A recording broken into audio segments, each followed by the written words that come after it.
Have a good video for you guys today. We got our draggy in. I lost mine. I had the DR or the DG69. This is the 70, which is their newest one. That's not the Pro, but it's still their newest model. I'm going to test the Golf R in Mexico, see how it does in the 8th mile, because I have an 8th mile track here and it's all-wheel drive. So we'll see how it does. I'll go over what's done to the car, and I'll also show you guys kind of how draggy works a little bit too, just in case you're wondering.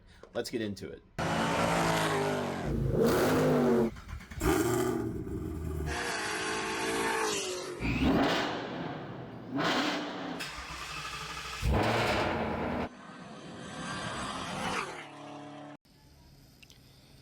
So here's what's done to the car. We've got an Blaze Performance cold air intake, an EQT Stage 1 E85 tune. The car is on full 85, like I just filled it up. And just for preference, because it does matter, I did take out the back seats. So I'm going to be mailing that, so that won't be any extra added weight, but did take out the back seats. That does matter. Now, the wheel and tire setup is stock. We're on these like Advanta 235, 35, 19 tires. Nothing crazy. So the 060 would be better with a better wheel and tire setup, a lighter one. But this is kind of like a stock plus. I do have an MBRP catback exhaust as well. Whether that helps or not, add some horsepower, you tell me. I bet you it's lighter than the stock exhaust though, so there is probably some weight savings there as well.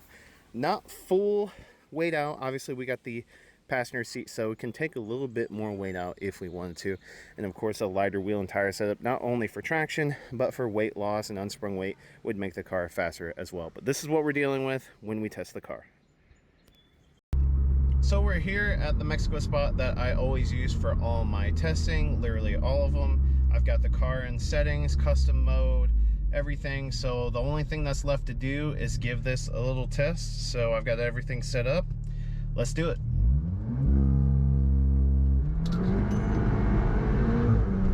Just moving out.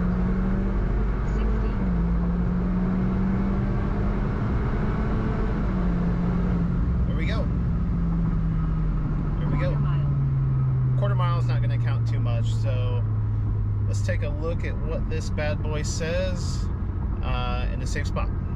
Okay, so we're taking a look at this, and guys, this is extremely impressive in my opinion. I don't know if there was power cut. We're looking at the quarter mile, even though I only did an 8th. Actually, let's go ahead and just look at the 8th mile. There's quite a dip there. I don't know if that was a power cut or what that was, but the 0 to 60 was 3.6, and we did a 7.5 at basically 95 miles per hour. The DA was 22.95, which is pretty normal around the summer, but that's not optimal by any means. So the car is faster if we had just a little bit better weather. But pretty impressive stuff overall. And I think the most telling thing is that quarter mile was 11.71, and I stopped around, I mean, look, 108 at 11.71. Like, I stopped quite a bit after the 8th mile, and we still did 11.71.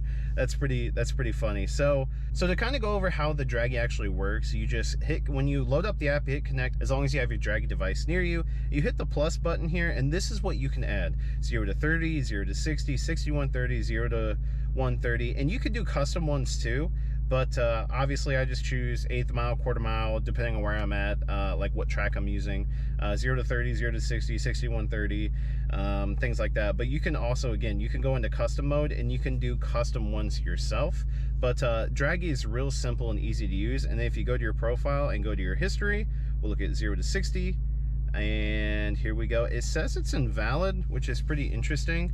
But don't fret if something says invalid, because what matters is if a run is completely valid, and this run is completely valid. The average slope is 0.54. And just for anyone who might comment saying like, man, that's a pretty negative slope, there's actually a drag strip in the country that has like a negative 0.9 slope. and it's a very prominent drag strip. I can't remember which one it was, but people use their draggies all the time and sometimes get invalid runs even though they're at a NHRA sanctioned drag strip. So, you know, you got to take some of this with a grain of salt too, because draggy is 100% accurate. It is like 99% accurate for the most part. So very, very, very good run there. I'm very happy with that. And yeah, this car moves very, very well. I have to figure out what that dip was. There was some slip when I went, and maybe the trans slipped a little bit. It didn't feel like it, but overall I'm very happy with this, and the results definitely speak for themselves. The car has a better 0 to 60 in it if I have better wheels and tires. Again, it might have been a traction issue for that dip, but very, very happy overall with the way the vehicle is performing. It is a quick little thing, and it's going to surprise a lot of cars at the drag strip. We're going to be taking this on June 21st, if it doesn't rain, to the Wabash Valley drag strip. So this car will probably run even better times in the 8th mile than it just did now on the street. So I'm excited to see how it is. I'm excited to see what the DA is, and just for reference, my intake air temperatures during that was like 100. So yeah, pretty excited, pretty pumped, pretty good. Let me know what you guys think in the comment section down below, and I'll see you guys in the next one.